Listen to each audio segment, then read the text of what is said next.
welcome back to the Kidder Street Noise podcast, and we are talking about the fans forum minutes again. I think that was the last video. I did the Rudiger Stead Lies video, but the last big video was me and Glenn Mullen discussing the first fans forum minutes of this season, and now I've got Jakob Ward, who you might know on X and YouTube as a proper northerner, talking about the most recent fans forum minutes that have come out, because I usually don't reflect what actually was discussed. So Jacob, tell everyone where they can find all your usual content and the usual discussions around Rovers. Yeah, so I've been contributing videos for Blackburn Roverseas for about 3 years now. Prior to that I was with Rovers Chat, but yeah, you can find me on Twitter. It's @ProperNortherner. And then yeah, obviously I do 90% of the vlogs for Roverseas, match day vlogs and whatnot. We've got our own podcast over there as well. So there's one that went out fairly recently, dissecting a lot of kind of what's been going on just at the club in general. And then I'm also with We Are The Rovers. I'm on the board for We Are The Rovers, which is how this opportunity came about to attend the fans forum for the first time. Have you been recently gone onto the board We Are The Rovers, or has it been in place quite a while? So it was June or July. I joined as a member of We Are The Rovers in 2024. A friend mentioned it to me, and I thought I might as well sign up. It's only a tenner. And then they kind of put a plea out for new board members in like April, May sort of time. So I thought, yeah, why not? I mean, obviously, I like to think I have a voice in the community, not as big as some people, but you know, I'm always on Twitter or YouTube involved in Rovers. So I thought, yeah, I'll give it a go. I'm the youngest person on the board, so I was just about to say, like, yeah. How old are you? I'm 25. 25. I look a bit younger. I get ID'd all the time, but yeah, I can imagine. Yeah, That's a long time ago. I was getting ID'd. So yeah, I've got like quick fire questions to like not almost like work out how old you are because you just told us, but it gets to know people like your Rovers journey. So we've got quick fire questions. So earliest memory of supporting Rovers. It would have been, I got a free ticket from primary school, and it was Rovers versus Birmingham. I think we drew 1-1, and Junior Hoylett scored, sorry. So I'm going to say that was about 2010, I think. How old would you have been then? 10. Yeah, so yeah, it's similar like first season tickets. I think Lewis might have been 8 or 9 when he got his first season ticket. First kit. First kit. I never got the Zebra Claims one. I think I had like a Rovers away one. It was red with a black collar. That were definitely championship years. If I was to guess, I'd say maybe 14, 15. I think that was the first season I got a season ticket as well. My mum trusted me to go on with my mate at that point. I didn't need to, you know, kind of be mothered, so to speak. So, yeah. Favourite all-time player? It's hard. Met Jordan Rhodes for the first time after the Legends game the other day, and that was a bit surreal because he was my first favourite player. Hero. Yeah, precisely. But I think I'd have to give it Sammy Smodics, just for my favourite Rovers memory was staying up at Leicester. Yeah. So for him to just put those 2 goals in and just the euphoria when that second went in, I get goosebumps thinking about it. Yeah, after the season he had as well. Like, yeah. We've just been talking about it in the kitchen there before we started. Who's your favourite current player? Favourite current player? I'd say it's probably Albiasu at the moment, I'll be honest. I mean, it's easy to say Todd, but I think Albiasu is just... I mean, I've not missed Callum Britton, and I can't believe I'm saying Which that. is like a huge compliment to him that we're not missing Callum Britton. Massively, and in some regards, I'm starting to think, is he actually better than Callum Britton? I mean, you know, the goal at Leicester... Just put it on an absolute plate, like, just, yeah. I mean, just, Callum Britton had a brilliant cross, probably a better cross than Albiasu is, but just his drive and his skill, Albiasu, it's seriously impressive, and he's definitely won us a lot of points this season. And even at the other end, you know, he put in that brilliant block at Leicester to put it onto the bar. Yeah, I was going to say the one at Stoke where Sober Thomas broke through and he managed to somehow get goal side and win the ball back. But I think it is his energy that, like you said, his quality of cross is not as good as Britain's, but because he's got so much energy and gets forward so much more, he puts in more crosses, so you're bound to get 1 or 2 chances from his crosses. So just up and down that line all game. Yeah. And seriously impressive. And he's a presence as well. He's taller. Yeah. So, yeah. Best memory? Best memory, yeah, I just touched on it.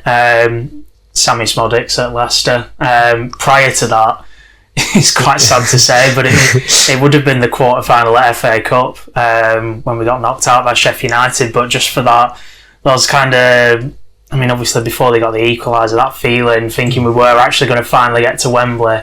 But I suppose that's just an indictment on how poor I've had it as a Rovers fan. Yeah, I can see that. Worst memory? Worst memory? I think going to Turf Moor and just getting absolutely battered. That John Dahl season when we had Jake Garrett in midfield and we ended up losing 2-3-0. 3-0, yeah. Ashley Barnes pushing Kaminsky into the net, weren't it? Yeah. We had one shot the entire game, and that was a shot Diaz just blasted over. Just absolutely depressing from start to finish. And it just showed the levels, and playing a kid like Jake Garrett in midfield who has ended up at Lawn and League Two side last season, and he's not even really pulled up any trees there. So that's summed the things up at the time. Was the Millwall quarter-final before you started going regularly? Yeah, it was, yeah. Yeah, that's usually the one that most people are, I'll say our age, it's a 7-year difference between us, but for this generation growing up that have had the 15 years, usually the worst memory is Millwall, and I'd say that's mine even at 32 years old. Was that 1-0, was it? Yeah, Danny Shitu had an absolute blind of both games. We actually met him not long after. We went on Soccer AM, a couple of months after that game, and he was on the sofa, and he was the nicest guy ever. Couldn't do enough for us, taking pictures, signing everything, give us money for the first round in the pub afterwards, and was really, enjoy your day, lads. Had a bit of banter about knocking us out of the FA Cup, but in a nice way. And for the size of him, I thought he'd be a bit of a dick, but he was actually honestly one of the nicest guys I've ever met. So apart from what he did to us in FA Cup. Yeah, bastard. So you've touched on it there about obviously getting on the We Are the Rovers board. Is that your first involvement in getting onto the fans forum, or was there more steps after that?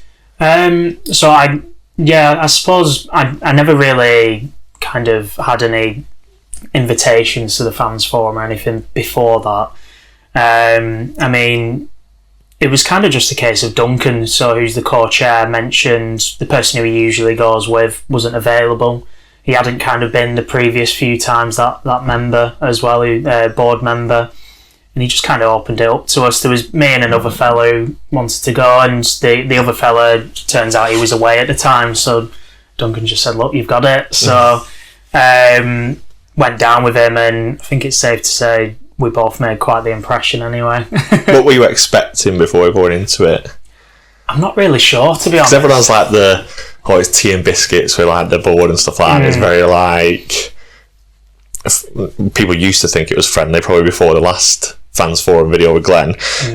What was your impression going into? Did you think it was going to be all cosy and cuddly, or do you think you were just going to go there and lay down the law to them?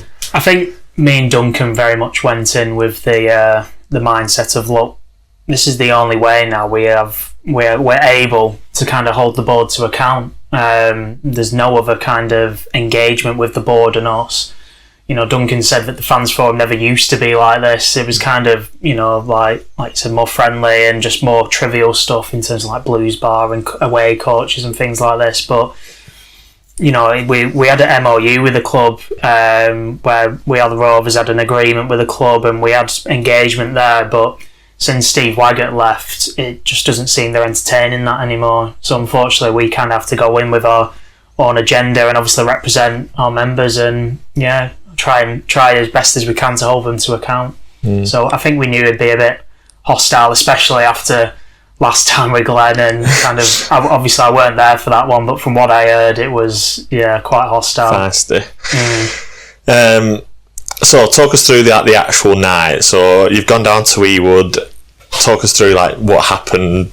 Do you go in and sit next to A, B and C? I'll let you just take the floor and explain everything that happened. So we went to Fox and Arms, just had a couple, kind of had our conversation, like I said, just to kind of see where we're at, what we were going to go in and try and find out this, that and the other, what points we wanted to make.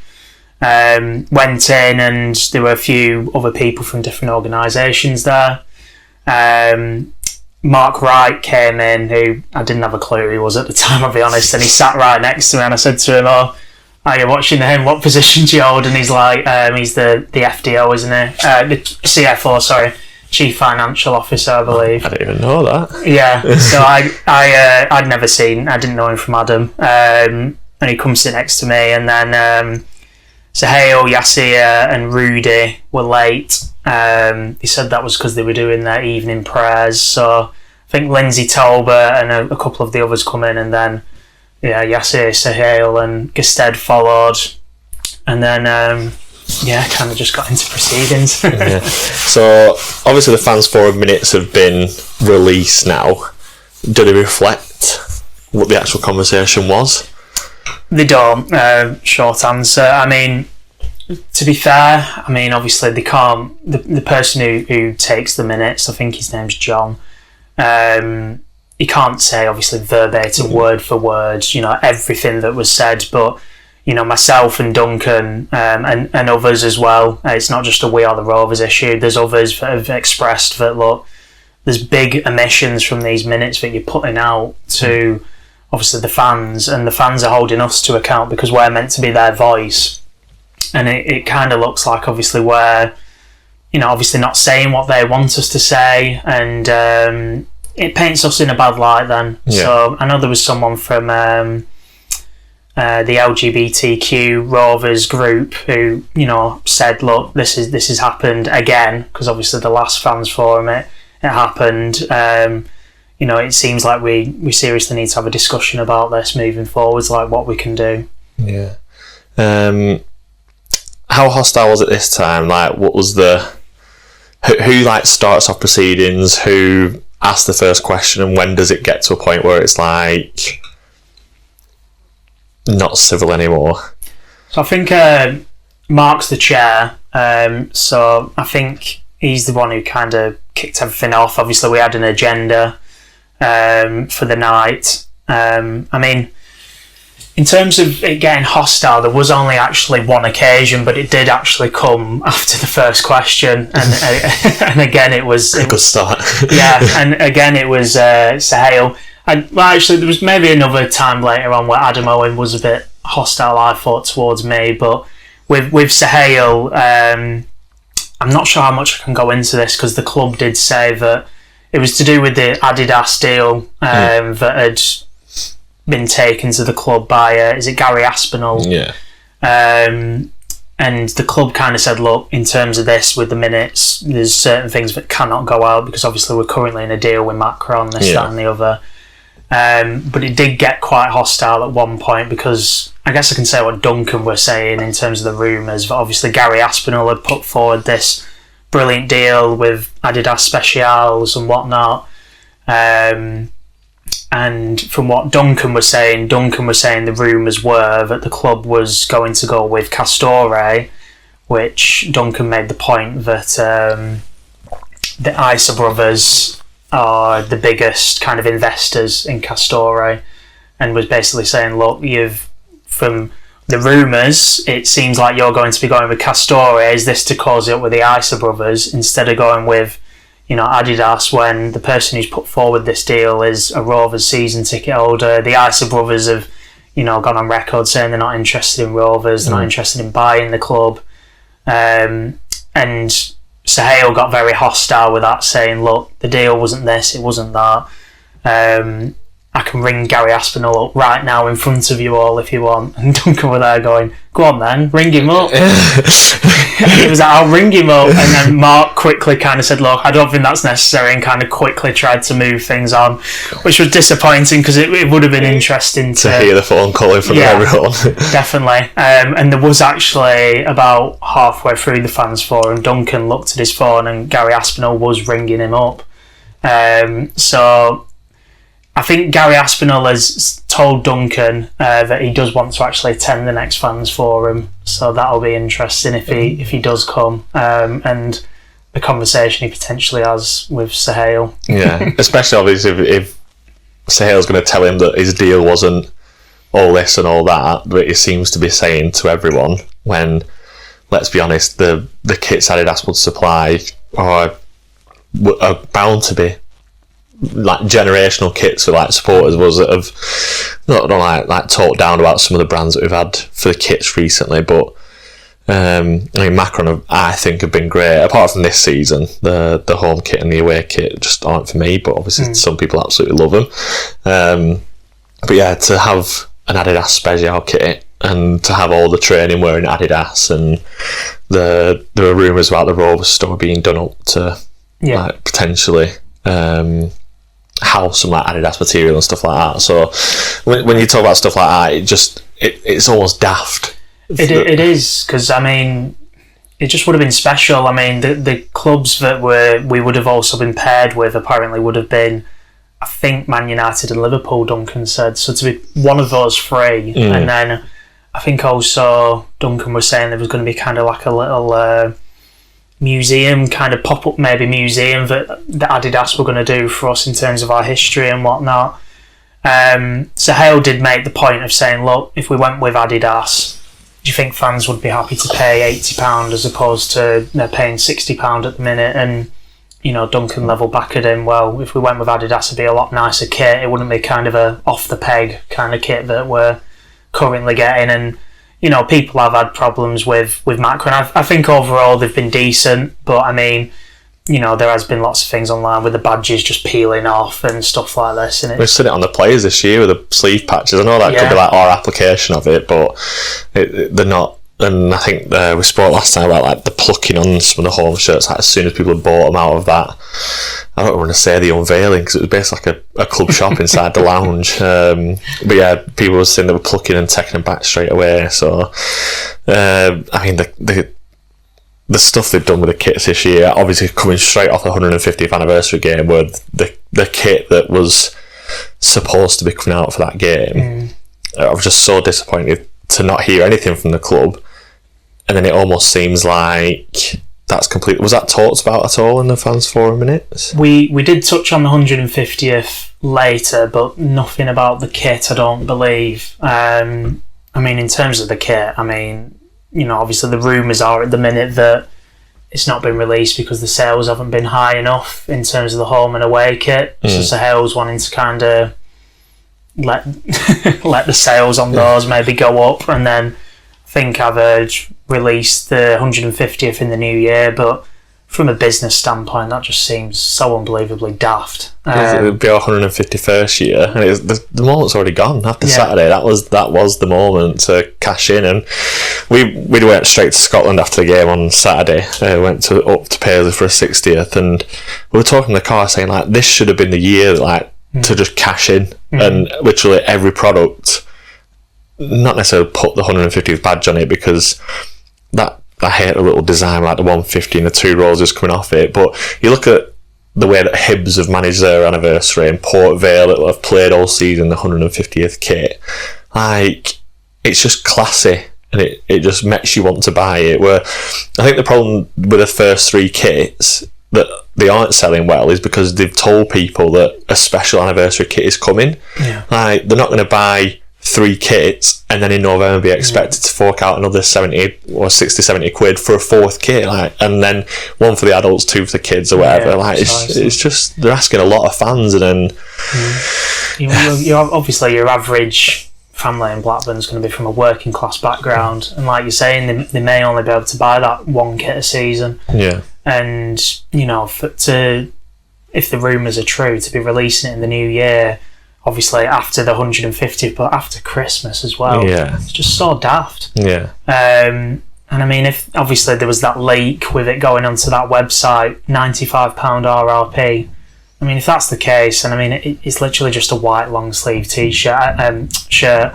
I know it was the first kit we played in, so it's historically accurate. But they could have made it way more affordable than that, you would think. For just looking at it, I'm not sure obviously what the quality is, but it didn't look groundbreaking. Special. No. I think I was just more disappointed that if you showed it anyone, they wouldn't know it was Blackburn Rovers. Yeah. I know, like, people say, oh, yeah, it was our first ever kit, but as soon as you make it blue and white halves, people know it's Blackburn Rovers. And they could have used the Maltese cross and just had, I think the one that brfcs.com have released is a better 150th anniversary kit, because it looks like a Rovers shirt, whereas that one, people were like, is it Spurs? Is it Leeds? Like, there'll be loads of questions. No one actually looks at it and then thinks, oh, that's definitely Blackburn Rovers. So you mentioned in the messages that we talked about afterwards that you took notes whilst you were in the fans forum. Let me just bring those up. Is that what you were comparing the actual fans forum minutes to, as you had the back and forth after it finished? Yeah, I mean, obviously. So, like, as I mentioned before, there were just a lot of notable things that were just omitted, and obviously, coincidentally, it was the stuff that kind of maybe didn't paint the club in the best light. Do you want to go through them? Yeah, I'm happy to go through them. I mean, so the next point we kind of talked about was the pitch maintenance and drainage. So I posed the question. I'd heard rumours about the fact that the reason why kind of in terms of the river it weren't solved at a kind of an earlier date was because they were hoping Blackburn with Darwen Council would sort it out, and I'm running for Blackburn with Darwen Council next year, and I made the point. I said, look, I've had multiple dealings with the council, they can't even afford a grit bin, never mind sort the river out for Blackburn Rovers. Yeah. Do you know what I mean? So Yassir was saying in regards to the Adidas stuff, look, we can be here talking about rumours all day, this, that and the other. But I made that point. I said, look, Yassir, I know it's a rumour, but we're here to represent our members. So, and this is what the fans are talking about. So we need to get these answers. Yeah. So, I mean, the kind of response in regards to that was that they'd gone to the Environment Agency and the Water Board, and they've got this sleeve now that they're going to put on the river, which, from what I could understand, is basically going to redirect the water. And the Environment Agency and the Water Board said to them, look, you can do it, but we're not going to pay for it. So then I levelled at them that last season, the Pompey game was called off. Obviously, all their fans came up, and obviously were let down. Why was this action not taken back then? You're only doing it now after the Ipswich game, and the fact that it's cost us 3 points, it seemed like. And kind of their response to that was, oh, well, we were looking into this after the Pompey game. I mean, if that's the case, like, why has it took you so long to do it? Yeah. And they mentioned the cost of the water sleeve, so maybe that's the reason, I don't know. And apparently they've got a piece of equipment for the groundsman, Trevor. It's going to put holes into the ground and basically aerate the pitch. But he said he did that before the Ipswich game, and it still obviously got postponed. Like, in the video they released afterwards, saying that there was just too much rainfall. But if this £40,000 tool they bought isn't going to fix the weather we're going to have, then what was the point of buying it? Well, I mean, Sahel was saying, look, like, it doesn't matter, no matter the pitch, the water won't drain when the levels are that heavy. So basically, a case of, it doesn't matter what we could have done. It was always going to get called off regardless. But I mean, we're not the wet. I mean, Blackburn is known famous for its rain and wet seasons, but it's not the rainiest place where people play football. No, but I don't know. I mean, so it was just disappointing, I suppose. And Yassir made a comment right at the end saying the council weren't helping because they're building all these houses in the local area as well, which I said, that's happening everywhere. Do you know what I mean? You can't pick on Blackburn with Darwen Council for building houses, and he's saying that's to do with the river because the more houses we've got and whatever. Well, like more people flushing the toilet is causing Rovers to get called off. So I don't know. Yeah. Right. I don't even want to speak about it. Go on, next point. So we talked about the Ipswich game abandonment. abandonment. There's nothing really there. There was a bit in the fans forum minutes where I don't know whether it was Mark Hitchin or someone else asked about the giving people the tickets for free or something like that, and that was, and Yasir said something like we'd have to agree with the EFL and Ipswich for that. Now there is rules in the EFL to say that if a game's been called off after so long, people can get a 60% refund on their ticket. We didn't offer that. We offered half price on the next game, which we didn't have to agree with the EFL. It's in the EFL's black and white rules. It's Ipswich have nothing to do with it. It's our home game. We can offer to refund everyone 60%, but we chose to give 50% off the next ticket, whatever. So I just thought if he said that during the fans forum, did no one come back at him? Or I mean, it's like small print rules that, so I don't know if anyone would know before going into it. He didn't kind of go into all the specifics. I mean, Yasir just made a point of saying, look, if we were to offer the game for free, it would cost the club tens of thousands, sort of thing. Obviously, so he said that, obviously season ticket holders are going to get it for free. I think there'd be uproar if that wasn't the case. And obviously the fact that anyone who bought a ticket will get it 50% off. I think it's one of those. I didn't really have much to say about that because I can kind of understand why they haven't offered it for free. I mean, the club's bleeding money as it is, but from a moral standpoint, obviously our pitch wasn't up to scratch. And for those Ipswich fans, travelling all that way for a pointless game, I mean, they were pretty happy in the end, I guess. Yeah. But I mean, obviously they still took money on the bar and all that, so it's not like it was even though it didn't count, they'll have still made some money off that game. The next thing we got into were the Lancashire Telegraph fiasco, which was an interesting one. I mean, that's a big point for everyone, because obviously it was disappointing to know that they weren't there on Saturday, and the Lancashire Telegraph weren't, for such what should have been a celebratory, joyous occasion. I think everyone should have been welcome at that game. Obviously not including band supporters and stuff, but for an institution such as Lancashire Telegraph, they should have just said, right, let's just put it behind us now. They could have made a point of it being a fresh beginning, but obviously they're still upset about which they might have talked about in the fans forum. Yeah, it was I think it was Rob Gill. I think he's the head of communications.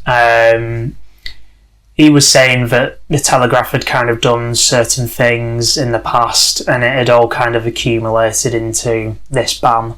It wasn't just kind of one incident. Apparently there was an occasion, I think it was against Charlton before the game. A predicted lineup went out before that game, and it was basically the team, and that shouldn't have happened. It got mentioned about the fact that the season ticket prices were not this season, I think maybe last season, they were released earlier than they were meant to be. So it just seems like, from the club's perspective, the Telegraph were kind of pushing the envelope with maybe what they should have been doing, and the club just took issue with it, basically. Apparently the club said to the Telegraph, look, you can have someone else come, it just can't be Elliot Jackson. Make of that what you will. But Duncan made a point of saying, look, well, you kind of just singling him out then at that point, saying you can have someone else come, just not him. Someone that's going to report the club in a better light, probably. Someone that they can shoot, like Alan Nixon. I mean, obviously they didn't say it was anything to do with that in terms of unfavourable reporting, but obviously I think probably a lot of fans think it's because he wasn't willing to be a mouthpiece for the club. I made the point that it's just a growing trend at the minute with this club that John Dahl, Ishmael, they weren't allowed to talk. Ishmael about the Travis situation. John Dahl, before he left, just wasn't allowed to talk to the press at all. We've stopped the Lancashire Telegraph coming. And then I mentioned, I don't hold the man in high regard, but the Tommy Robinson chants, the fact we were planning on banning fans for chanting a man's name, you kind of put all that together, along with, I mentioned... the rumours from Brockhall and stuff that got mentioned. I mentioned that to Rudy. I said to him, you said on one of the videos he did that went out on the club's YouTube channel, you're not a dictator, but obviously there's these rumours that a female member of staff he'd gone up to, her sleeves maybe weren't the right length for him, and he said, look, you can't come here dressed like that anymore. She apparently turned around to him and said, look, I've been working here for 30 years and it's never been an issue. And he said, well, it is an issue now, sort of thing.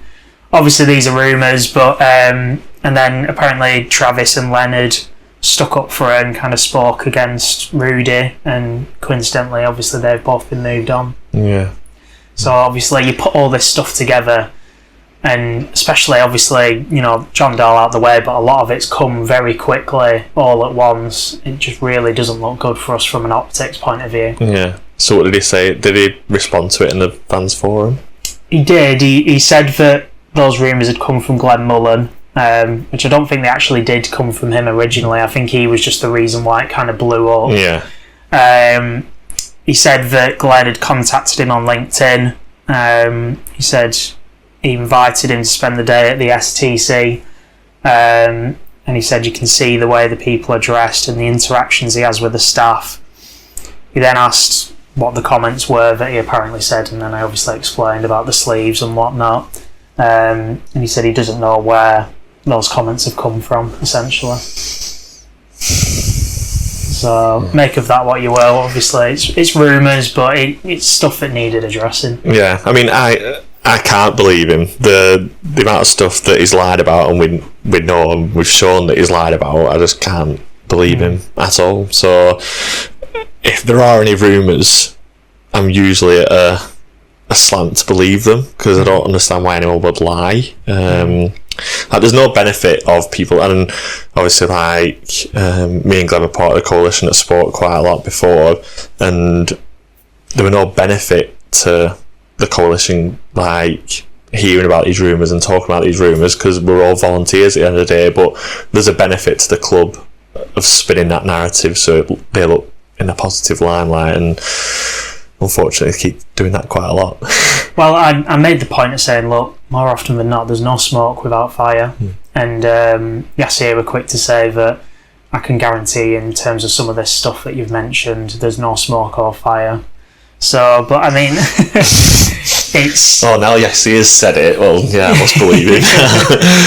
I mean, in terms of Rudy, I had a private conversation with him at the end, and I won't go into everything that was said, but he did say to me, look, you're more than welcome to come to the STC. I'll take you around this, that and the other.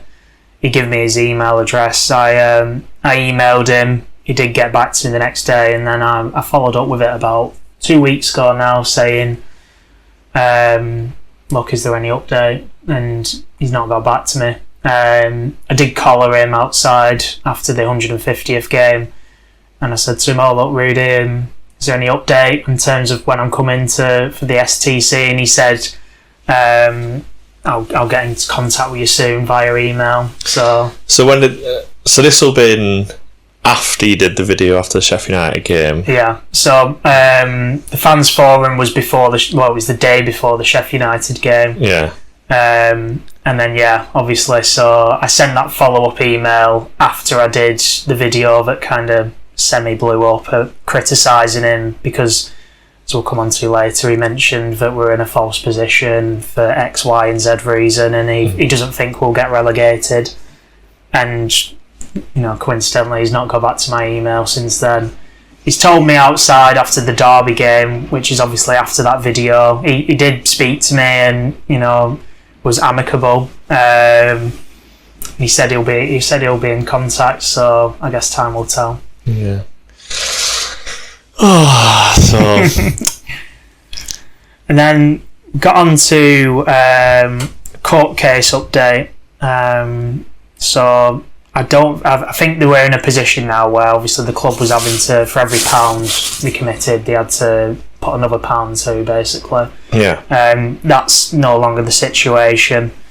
There was kind of talks about whether the main kind of topic that came off the back of that was, the fact that, will that mean we'll have more money as a club now because there's no longer these restrictions?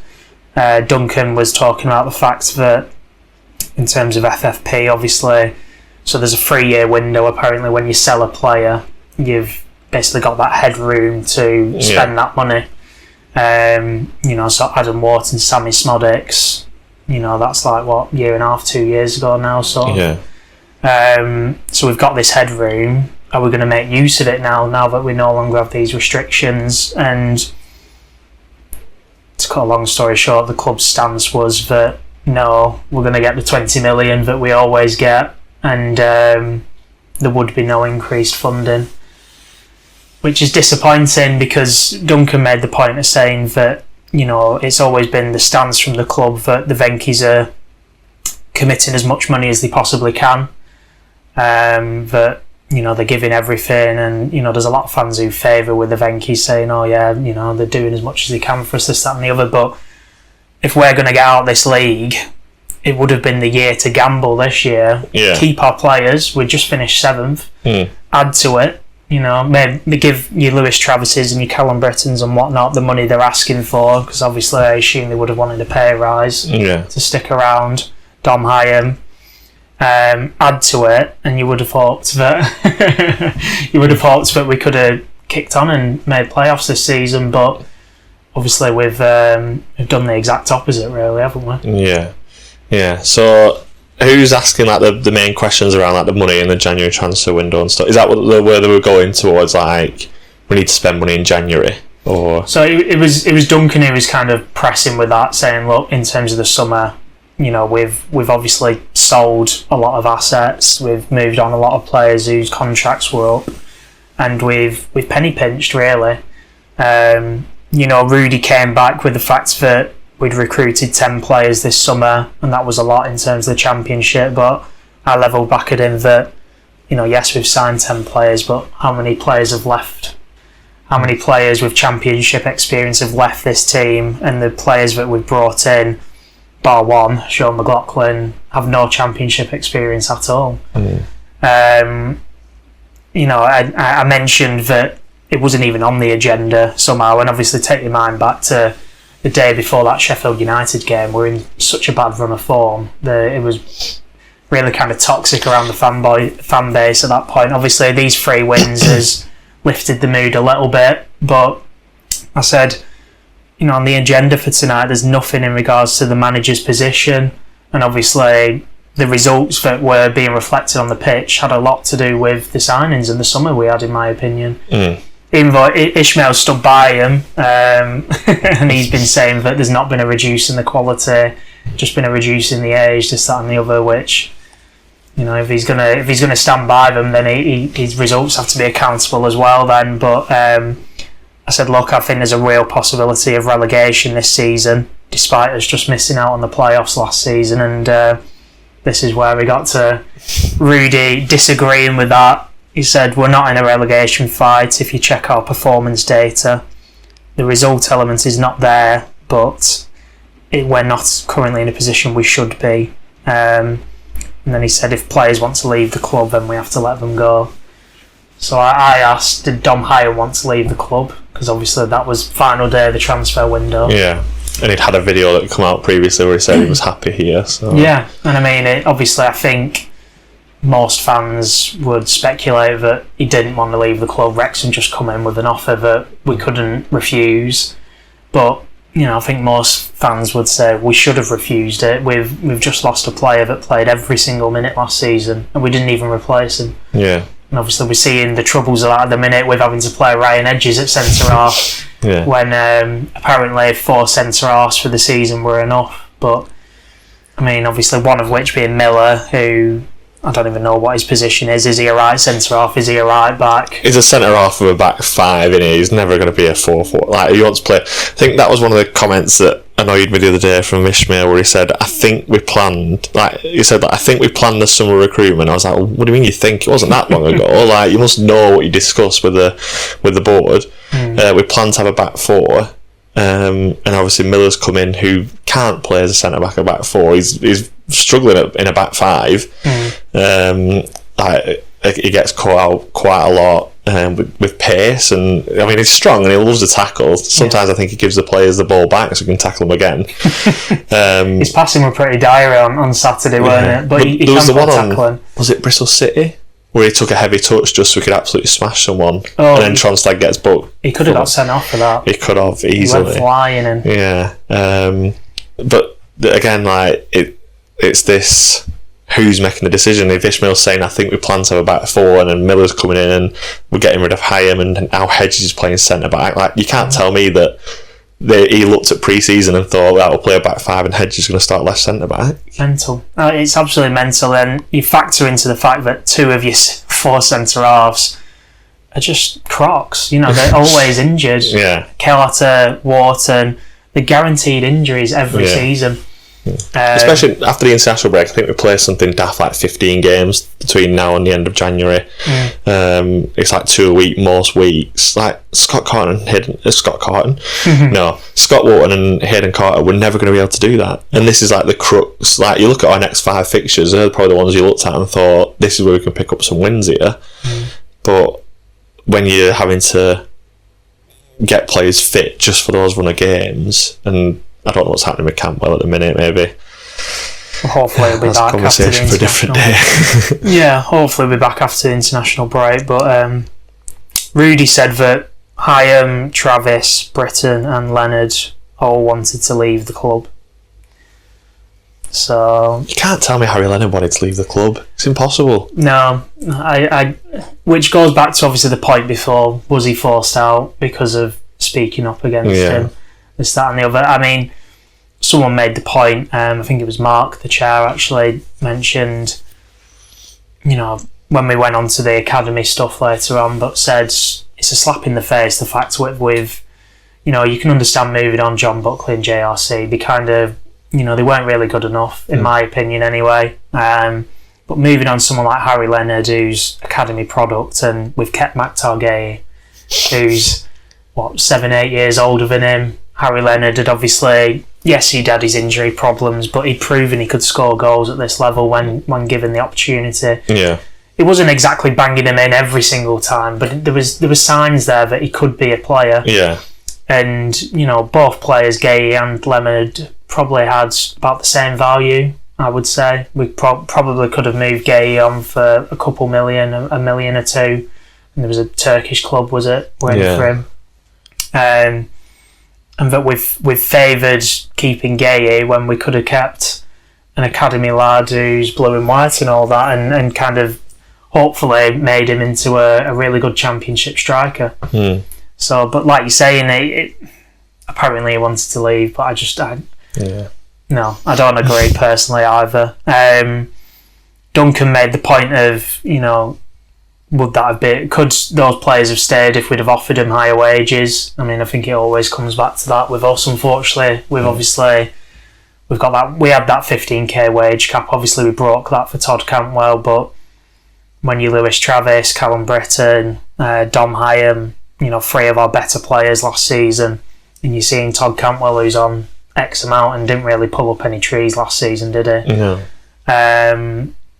You probably are knocking on the door and saying, look, I want to be on the money he's on, so I'm going. Especially players like Hyam that played every single minute. Like, you've got to be like saying, well, if he's missing 10, 15 games a season, why am I not getting more than him, or at least similar to him? Yeah, precisely. And I mean, it's unfair at the end of the day, isn't it, on those lads? I mean, Duncan then went to the point of saying that, because Rudy replied to that saying, you know, we can't keep spending and spending and spending. Duncan said at the last fans forum, the club apparently had ambitions for the club to become self-sufficient and try and aim to get to a break-even model where they weren't relying on the Venkies anymore for funding every season. I mean, at the minute, obviously, they're committing the 20 million. But, I mean, it's just, that's where the club's ambitions are at the minute, it seems, to be a self-sufficient club.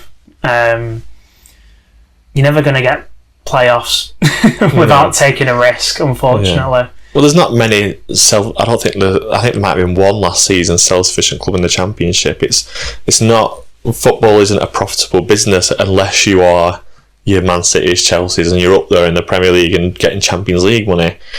The Championship is a loss making, but people invest into the Championship in the hopes of getting to the Prem to gain that money back. I think there's evidence that you can be more self-sufficient and compete like Preston are doing, right? But Preston have got cheaper tickets than us. They sold more season tickets than us. About half the price their season ticket, isn't it? Yeah, they've bought like 12 players in the summer. I think they spent like $1 million on someone. Was it the guy from Aston Villa? I want to say like Kaiser Hayden, whatever he's called, but spent $1 million on him. The rest are free agents and loans from England, and they've improved and they're showing that they can compete in the Championship with that model. But it's always like we're like, oh, we can't compete, and we need to like think about the books, and we need to balance the finances, and it's never about what's happening on the pitch. But you can still do both, but it just seems like every decision they make is the wrong one to do that. You're not going to compete by signing £2 million to Sidney Tavares and paying him X amount of money a week and then be self-sufficient with money as well when you got... I'm trying to think like obviously Derby had Carlton Morris that they got on a free. Is he going to get more goals this season than Andrew Good-Johnson? Probably, yeah. And it'll cost you less. His wages might be a bit more, but he won't get Derby up there because they've probably started too bad to catch up now, but he'll keep Derby way out of trouble where they were fighting relegation all last season, where we've gone the opposite way, where we were fighting for playoffs and now we're down the other end. Like a shadow of our former selves, don't we? And then, I suppose the conversation just kind of went into, well, if the owners aren't willing to break that 20 million ceiling, Duncan was saying, what is the point? Why are you, Sahel, as their advisor, not saying to the owners, look, you need to sell up? Simple as that. Yeah. And then Sahel's kind of response to that was that there's been no potential buyers, this, that and the other, no one's interested. Well, no one's come to knock on my house and ask to buy it, but I'd still put it up for sale if I'm moving tomorrow.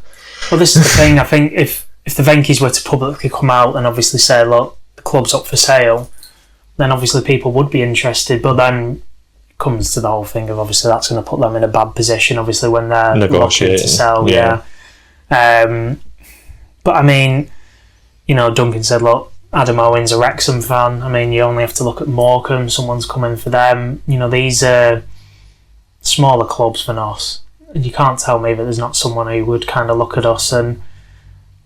Sleeping Giant, I suppose. You'd see it as a project, extent. They would. Yeah, of course. So, just disappointing. And then Savio was asking about, is there any intentions in January to sign more experienced Championship players? And then Rudy basically came back with cost money.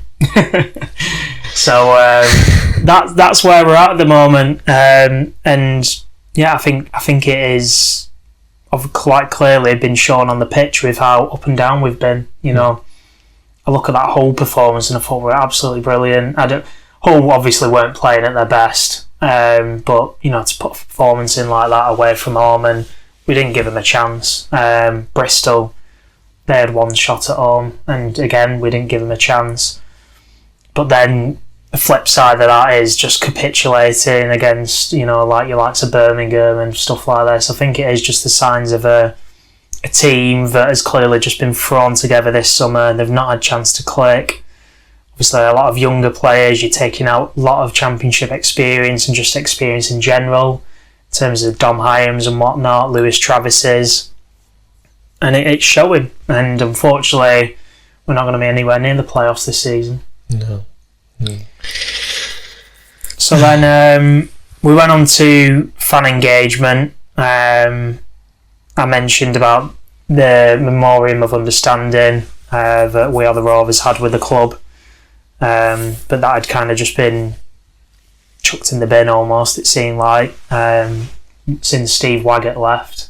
And Duncan made the point that we as a group have had a chat with someone who's working on the football regulator stuff. So we had a Zoom call with him about a month ago now, and we were flagging up the points that in terms of fan engagement, when you look at last season's compared to this season's, it's just all been scaled back. And I was making the point of when the club's in the situation it is off the pitch, obviously the fiascos that we talked about before, obviously the owners, the on-field results at the time, surely the club would be wanting to do as much fan engagement as possible to try and get fans on side and show that they're listening. But it seems the exact opposite, unfortunately. Pushing people away. Yeah, and I mean, Yassir made some encouraging remarks. He can't criticise me for doing this video because he was saying he wants the fans forums to be live streamed, so he, which is encouraging to hear.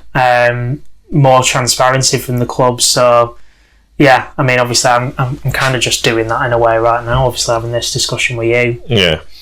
So yeah, I mean, he mentioned that in terms of fan engagement, this is Yassir saying, obviously there was the interviews that have kind of come out over the past year with, there was the Waggett, Rudy and Sahale one, then there's been one with Ishmael, Gisted and Adam Owen, so the stuff with the groundsman after the Ipswich game, saying the club are showing more engagement with that.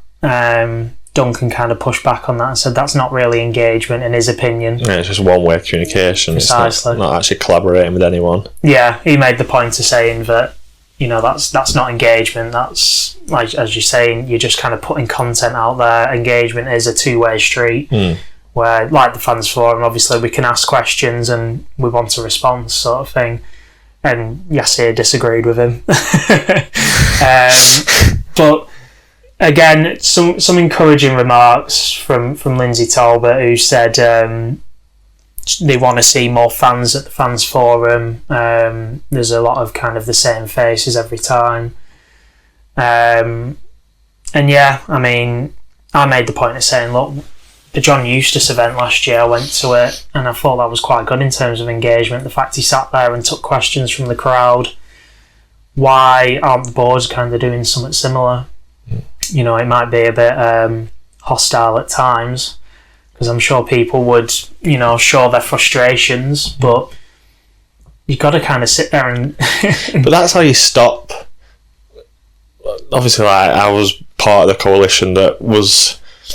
not necessarily organising the protests, because no protests have been organised, but we were quite a dissenting voice towards the board. That's how you stop that from happening, by having an open fans forum. People can ask questions, because people will be hostile, but no one's going to sit in a room of 40 people and start swinging punches. No. They want to that's where the frustration comes from, the fact that we're just shouting into a void constantly.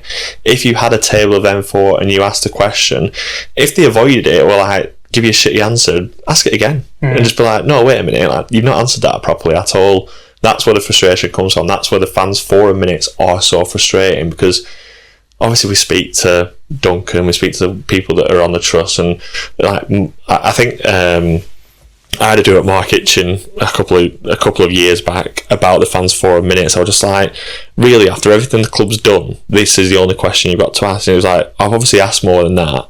We've obviously spoke more than this. I think it was around season ticket pricing, and the fans forum was a small little paragraph, and he explained and just said that we'd obviously criticised the pricing model and we wanted it to change, and we suggested alternatives, but it wasn't reflecting the fans forum minutes, and that's when people get frustrated, because it looks like all the proper questions, the important questions, just aren't being discussed. Yeah, which is what I come back to before, and obviously that then reflects badly on us and our members, and then obviously us as a trust, we're not going to get people signing up if they don't think we're using these opportunities to hold the board to account and ask the hard pressing questions that need asking. I mean, Duncan made the point of saying, look, the independent regulator looking, from what we told them, said it was concerning what they did in terms of fan engagement, and that it's something they'll look into for us. So it doesn't come into full effect for another couple of years, I believe. But I think that kind of had them sweating a little bit, us saying that. Lindsay Talbot was saying that they'd went to the EFL, and from the fan engagement they put forward, the club was doing enough, going above and beyond apparently, compared to other clubs. But I mean, I think a lot of fans just say, look, we need more communication from you, because obviously we have nothing from the owners. So that's the bare minimum we expect really from the board, isn't it? Yeah, definitely. We went on to the club academy, and this is where Adam Owen got a bit hostile with me at one point, which was amusing. He listed off a lot of facts about how the academy's doing. And Duncan made the point that we had that streak of academy players playing games for us. It'd gone on for like, what, 700 games, I think it were. Yeah, like 10, 15 years or something daft. We'd had this streak of an academy player playing a game, and that streak was broken against Swansea. Hayden Carter and Scott Wharton not being available, which who'd have seen that coming? So Adam Owen stated that it was difficult to integrate young players into an unstable environment because we were currently going through a transition year. So I said I felt it was contradictory, that point, because Ishmael was brought in, and one of the reasons he was brought in was to increase academy minutes. So I questioned why the club had chosen to do a transition year so heavily this summer, when one of the main reasons we brought him in was to increase the academy minutes, because in that interview with Gestead, Waggett and Sahale, they were saying under John Eustace compared to John Dahl, the academy minutes had dropped so much, this, that and the other, and so they wanted to get those minutes back up again. So Ishmael was one of those reasons. And they also said, look, if we were to get relegated this season, it would be an even more unstable environment for those players to come into. So we've gone through this transition year, we've got rid of so many experienced players, so we're currently not giving any of our academy players minutes really. And then if we were to get relegated again, it'd be even more unstable. So this is where I got a bit tetchy. Adam told me that relegation wouldn't make it a more unstable environment for academy players to come into. So I said, relegation wouldn't mean it'd be more unstable. And he went, no, not really. And I said, it wouldn't be a more unstable environment even though more senior players would leave the club, and then we'd be going through another transition year then. And he said that it only became a transitional year this year because players wanted to leave. But if we were to get relegated, players would want to leave. Players would want to leave again. So I said, surely there was knowledge when we signed Ishmael as manager that a lot of the players last season that have moved on were knocking on the door and saying, look, my contract's up not this summer, the summer after. Yeah. Look, let's try and sit down and, negotiate, sort of thing. Obviously, there would have been signs there before Ishmael that some of these players, Travis, Hyam, Britton, would have wanted more money. So how can you sit there and say you've brought this manager in to get the academy minutes up, and then also say, oh yeah, we can't do that because it's a transition year? But they must have known that we would have had to go for a transition year this year. Yeah. With that in mind, would you not have brought a manager in who could maybe have seen us through this transition year? Yeah. And yeah, I mean, just contradictions, and then just to have Adam Owen sit there and tell me that going down wouldn't make it more unstable. That's just a crazy comment. Yeah. Because it's going to be more hostile than he would. There'll be less fans. I mean, it might make it better for some young lads who are nervous because the crowds will be even smaller. But like you said, the senior players that you need to lean on, like even if we stay in the Championship, Toff's probably going, Cantwell's probably going. Cantwell's definitely going. Alabiosu probably, if Alabiosu carries on his form for the rest of the season, there's no way he stays. There's a chance a Prem team could snap him up the way he's going right or now. Promoting like a Coventry or a Borough if they end up going up. We'll take him. So or Derby, after Sky Sports called him Derby's Ryan Alabiosu the other day. Very true. But I couldn't believe what I was hearing, to be quite honest with you, and the refusal to kind of go, yeah, you're right. Do you know what I mean? Just to try and have that argument with me. I'm just like, what am I hearing? It's like a stubbornness to accept that he's either said the wrong thing or he believes the wrong thing, which is even more worrying. Yeah, or to, admit that it probably wasn't the right idea to bring a manager in who was one of his main goals was to increase academy minutes. And obviously, Montgomery, as we were saying before, had the chance to start against Derby, and we opted for Henriksen at number 6. That just make that make sense. And then Savio mentioned, will the Category 1 academy be downgraded, because there's been rumours of that, and apparently it will stay Category 1, so that's some positive news, I suppose. We then went on to the women's team and yeah, another fiasco. Basically it came from the chief financial officer that for the women's team to have remained, it would have impacted the men's budget. So apparently the way the women's team was going, there would have been more and more money that the club would have had to spend on it. And I made the point of saying, so instead of scrapping the women's team, why didn't the Venkies just invest that bit more money to keep it where it was? And Mark Wright said, well, you'd have to ask the owners' opinions on why they wouldn't commit any more money to the club for that, and their opinion on women's football. I thought that was a brilliant response, because I'll just go ring I'll just speak to them. I'll just hop on a 14-hour flight to go meet him in person. I mean, the amount of money we're talking about is, I think, for a professional women's team, you're talking about £600,000. But we were them to weren't we? So for them to be competitive, you're probably talking about $1 million at the very most. Probably like $1.5 million. But once you got into the it's the Super League. Well, it would have been the Super League 2 when we were in. But once you get to the Women's Super League, the amount of investment that was going into it, you'd make the money back every year. Like, they only needed to push for one season, and they would have had the sponsorship opportunities and the TV rights and all that sort of stuff. But again, it was just so short-sighted to just scrap all those plans altogether. Well, I thought. So he said that it was like their opinions on women's football is why they wouldn't invest. He said you would have to ask them their opinions on women's football and as to why they didn't want to invest more money to keep the women's team around, basically. So make of that what you will. But I mean, it just... He tried putting it on us, actually, Mark. He said, I will have some pushback on you as the fans, saying that, we were playing at Ewood every time last season and we were only getting a few hundred fans on every game, which, is a fair point to some extent, but equally, women's football just isn't for everyone. Yeah. We struggle to, get the fans on for the men's team, never mind the women's team. Yeah.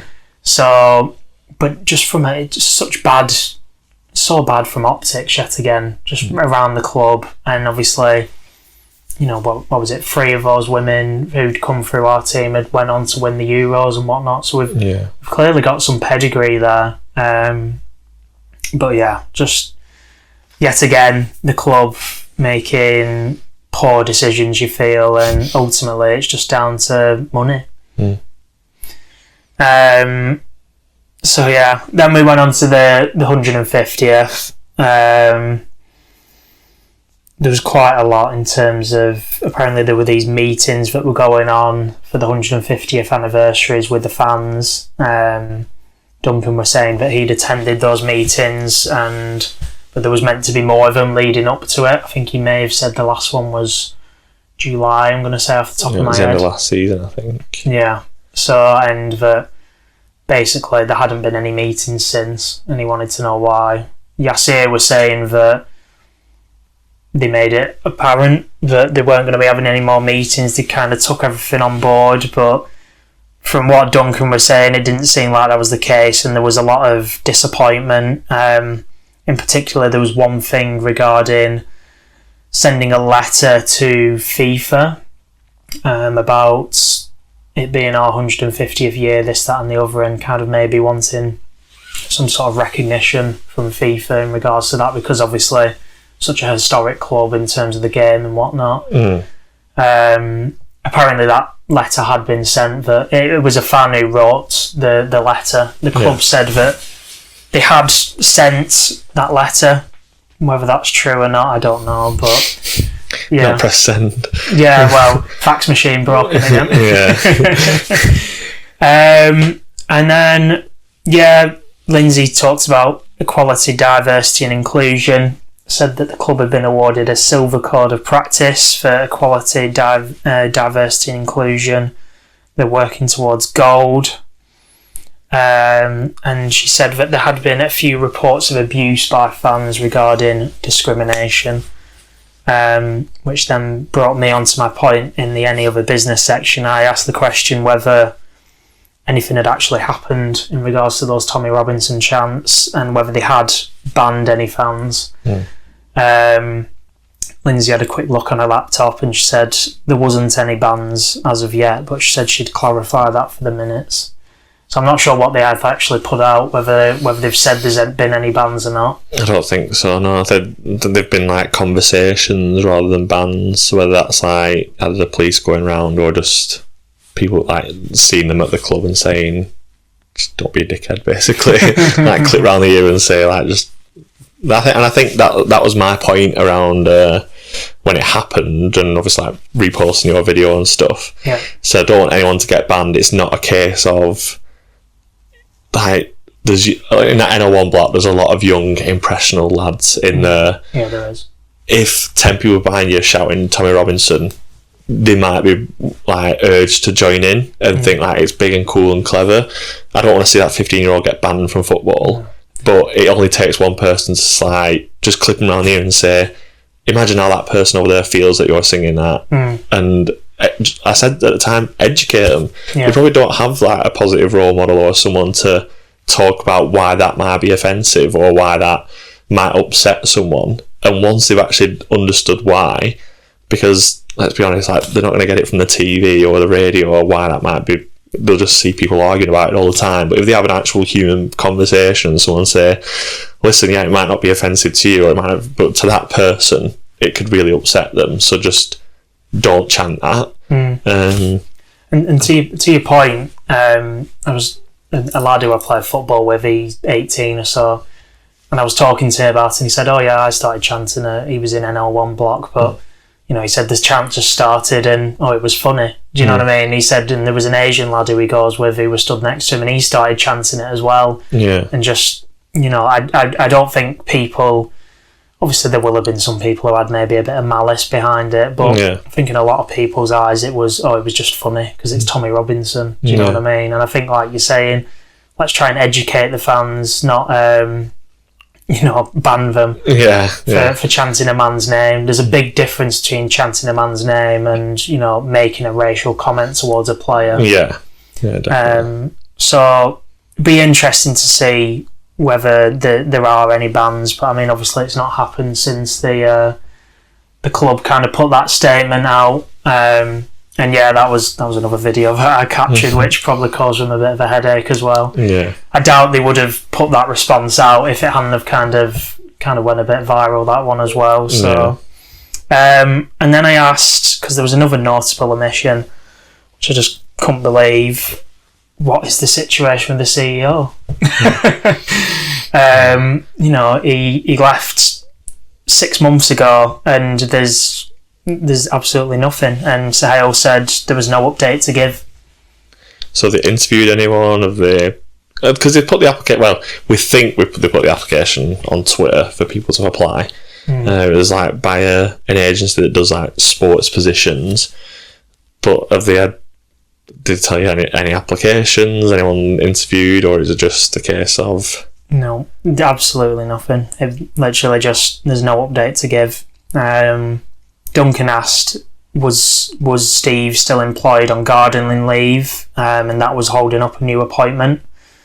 Was his gardening leave 12 months? And I asked, you know, why is it taking so long? And Sahel just replied that between Derek Shaw leaving and Steve Waggett joining the club operated without a CEO for 2 years. Which coincidentally is the years we went down, I believe.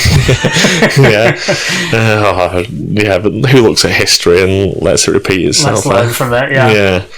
Which could very well be the case this year. You obviously we've had those 3 positive results, but, when you're looking at that Derby performance and playing a winger at centre-half, it's clearly concerning. Yeah. And we're just kind of a rudderless ship, aren't we, in that regard?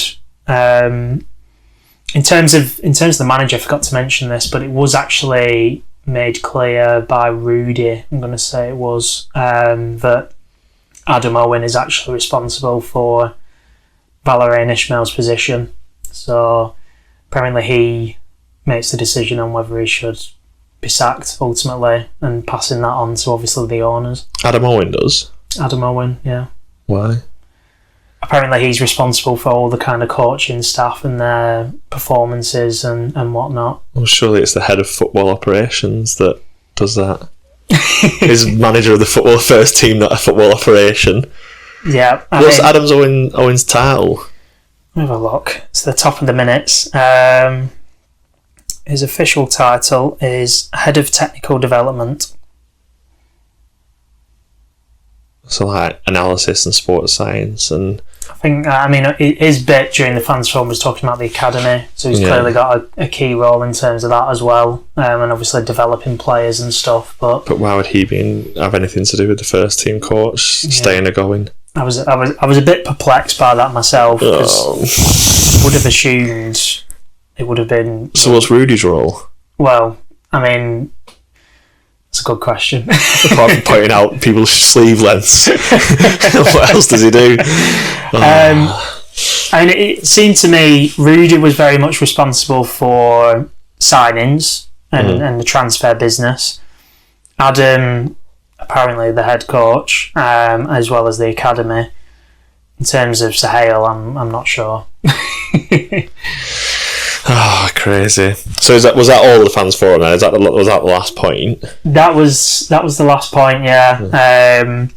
May have missed a few things here and there, unfortunately, but hopefully I've kind of shed some light, and there's definitely some things in there that were notable omissions. 100%. So obviously that was the Monday night. The Tuesday night we played Sheffield United at home, and you put the video out after the game. Was it straight after the game? You were in the car after the game, right? Yeah. I'll put the actual video inside this video now, and then we'll come back and discuss it.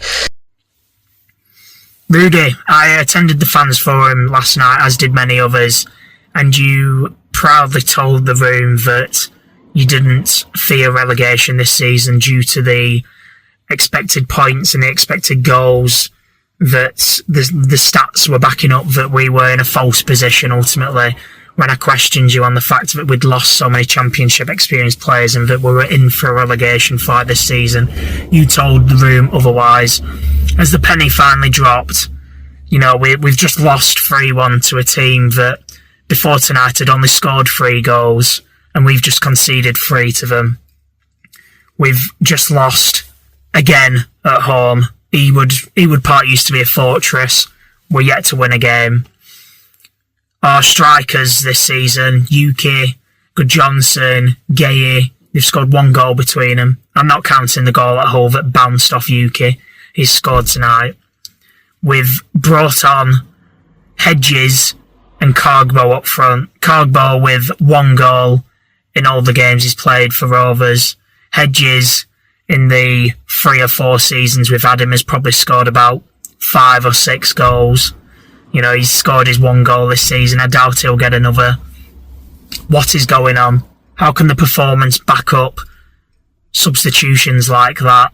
How can you sit there and say after 10 games into this season that we're in a false position? We've just lost to a side that is in a relegation fight, and we've just let them score 3 goals against us. We've doubled their goal tally for the season. Adam Owen, you said you were responsible last night for decisions upon the head coach, Valérien Ismaël's position. Surely you need to be advising the owners at this point. He has to go. Enough is enough. I don't care about your XG. I don't care about your expected points. It's time to start admitting that this club is in a relegation fight and we need to get a bit fucking real. What was the feedback from it? I know you messaged me and said that people from the fans forum weren't happy because obviously you'd discuss stuff that hadn't yet gone out, but what was the overall feedback from the fans as well? I mean, I think it was Mark, the chair, who put an email out to all of us who'd attended the forum and said that it was disappointing that things had been leaked and mentioned from the fans forum before the minutes were released, and that, you know, obviously in terms of kind of the levels of trust with the club, that were potentially putting that at risk, this, that and the other.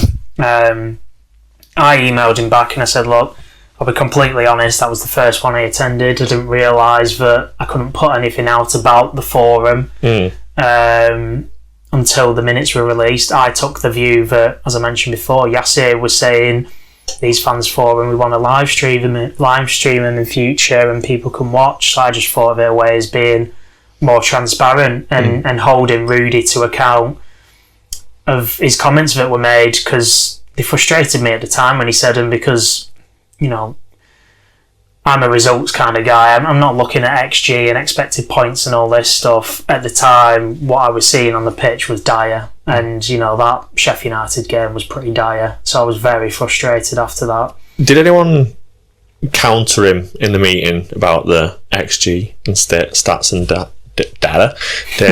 and all that sort of stuff? No one really picked up on that, I don't think, no. Obviously, I was making the points of, you know, the fact that we'd had such a high turnover of the squad and whatnot, and look at the performances on the pitch. No one did kind of say, look, you know, that's you're looking at XG and expected points. Let's focus on how many points we've actually got on the table, which I probably should have done in hindsight, unfortunately. But yeah, I mean, the stats. It depends. It depends what data he's looking at, I suppose, because the actual XG at the time, in terms of our differential, we're like 18th in the table. So like, but it's at this stage in the season, you're talking like 0.2, 0.3 of an actual goal. It's never like a high difference between where you actually are and where you should be. But the whole point of like using XG is that players that underperform their XG aren't going to score as many goals. Players that outperform their XG, or at least they should be level with, to show that they're getting the right chances and scoring them. Like, I think Smodic in his record-breaking season had like an XG of like 26. Like, although that's a high amount of XG, he still outperformed it as well on top of that. Whereas like Matt Target, the season before we bought him, had an expected goals of 6 and scored 1 goal. Like, that's the stuff that you should be avoiding. And if you sign strikers that consistently underperform their XG, like the data, yeah, we are playing well and creating chances, but you've signed players that aren't going to take those chances. So surely, like, there was just like a lack of context around his comments. Like, if we had, like, you look at Coventry, they're bagging goals, but all the players, I know Hadji Wright is like very close to his XG, and Mason Clark is very outperforms it because he shoots from absolutely everywhere but scores. What was the lad that we tried to sign, Thomas Santi? So he was so he was really underperforming his XG when we tried to sign him in January last year, which goes with Rudy's data-driven approach that he signs players that underperform their XG. But since then, he's just been on an absolute purple patch for the last year and a half, where he just scores every single week. So it was a bit like, not disappointing, because I don't expect anyone to go looking through all that. Like, that's my job. Like, I'm a data engineer, so I look at all that and not necessarily get excited by it, but I can see the patterns. And I don't expect people that go to fans forum to like counteract him on that. But again, it goes back to that they're not always telling the full story, and they're not always being honest when they're arguing with you. And I think sometimes they take advantage of people's not necessarily lack of knowledge. I don't want to call it ignorance either, because it's not their fault they're not up to date with that stuff, because they're not data analysts at football. But we've all got our own strengths. Exactly. Yeah, but I don't think they should be bringing up stuff like that without all the context to people that won't have the backing to then counter that point. I mean, hopefully we can maybe get you down to one. They were saying they wanted to have more people and maybe independents. There's absolute zero chance I'll be allowed to a fans forum meeting. Absolutely zero. I did message Rudy Gusted in the summer. It was actually towards April last year. And I said, like, let's... I said to him, the first message I put was, and it wasn't about, like, performance. I said, like, you're saying a lot of things, like, in the media, and you're frustrating people by just the stuff you're saying, like, because you're not being fully honest. Like, come on the podcast, let's have a conversation, let's have a talk. And when you say something that's like the XG stuff that's half wrong, I'll correct you. And you've got an opportunity then to say, yeah, actually it's this, and people will see a human nature to you. Whereas I think it was around the video with the 3 people in around that time of year, and I said, you're upsetting people because not only you're lying about things, you're saying the wrong things, and then there's no one to counteract it, and people getting frustrated. So anyway, we had like a back and forth all the way up to May, and like getting the playoffs and stuff. And over the summer, I said, like, can we revisit it? And, like, you just ignored me.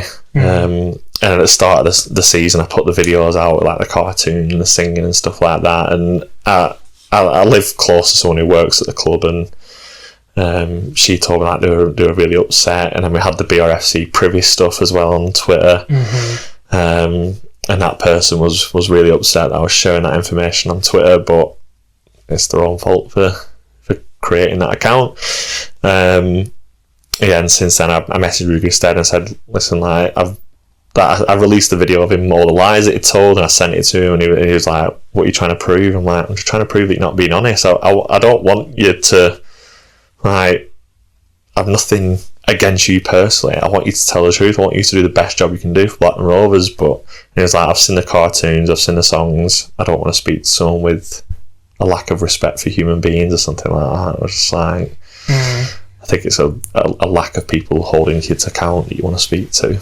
I mean, obviously, I put that video out, and I was holding into account in the video, obviously. I'd like to think I wasn't being disrespectful. I was just holding into the words he said.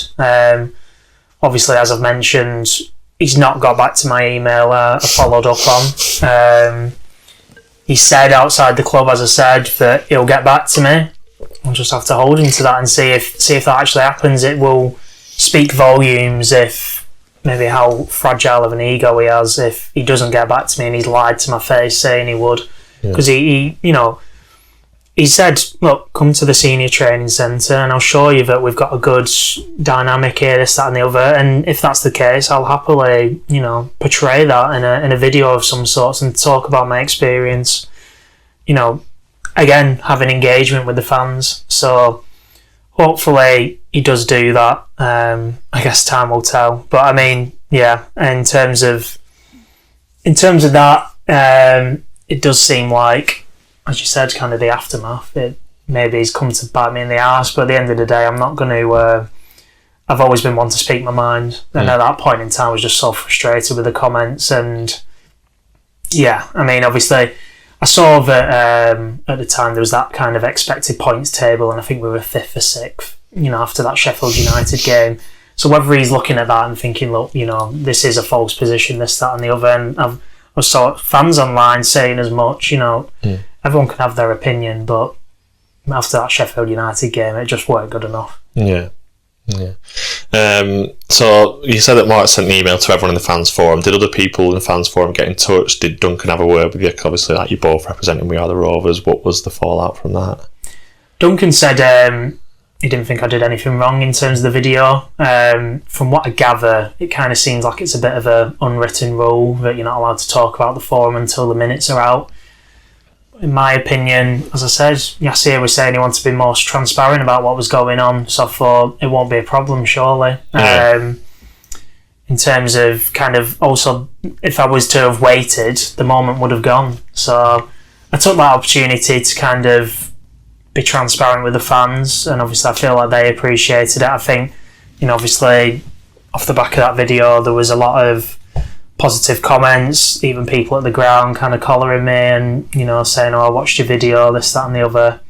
So it's a nice feeling, obviously, and yeah, I mean, I guess we'll have to have a follow-up if I do go to the training centre with Rudy.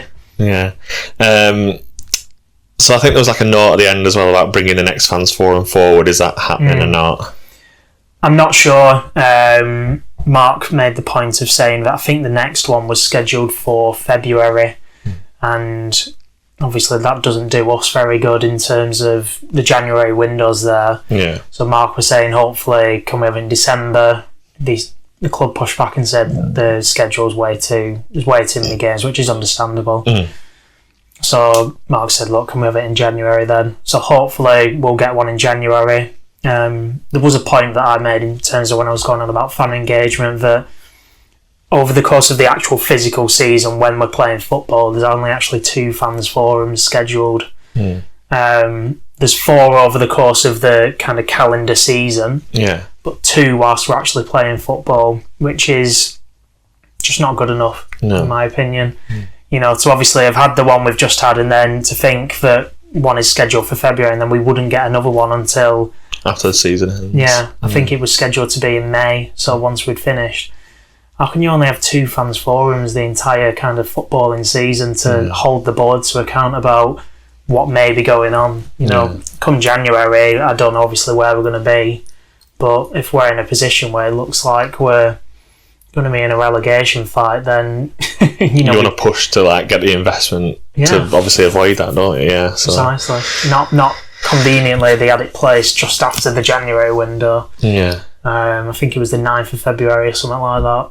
So give everyone a chance to settle down after we've sold 3 players on deadline day. So I think that was everything. I mean, we've spoke quite a lot of detail about the minutes you had and the follow up that's happened afterwards. So unless you've got any final points you wanna make? Yeah, I think just sprang to me now. I think Glenn. I think there might have been a mention of Glenn's name in the minutes that got released. Did he put a statement out as part of the action group or something like that? Yeah, I think it was to do with when Rudy was going on about Glenn and saying that he'd been invited to the training centre and this, that and the other. And Glenn took issue with that. You know, he wasn't present at the forum, and Rudy it's unfair to like mention people that are there, but they can't defend themselves, especially. Yeah, and I think that's what Glenn took issue with. Obviously, them two have the kind of their own personal kind of battle,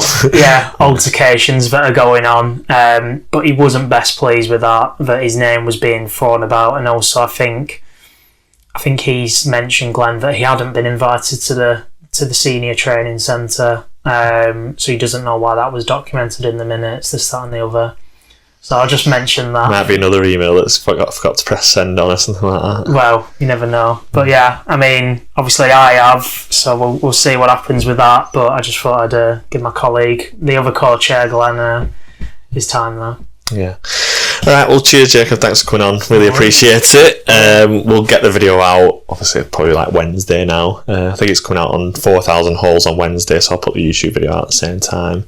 Cool. Hopefully, we get a senior training centre video as well, a vlog. Maybe you might get a discussion with Rudy at the same time.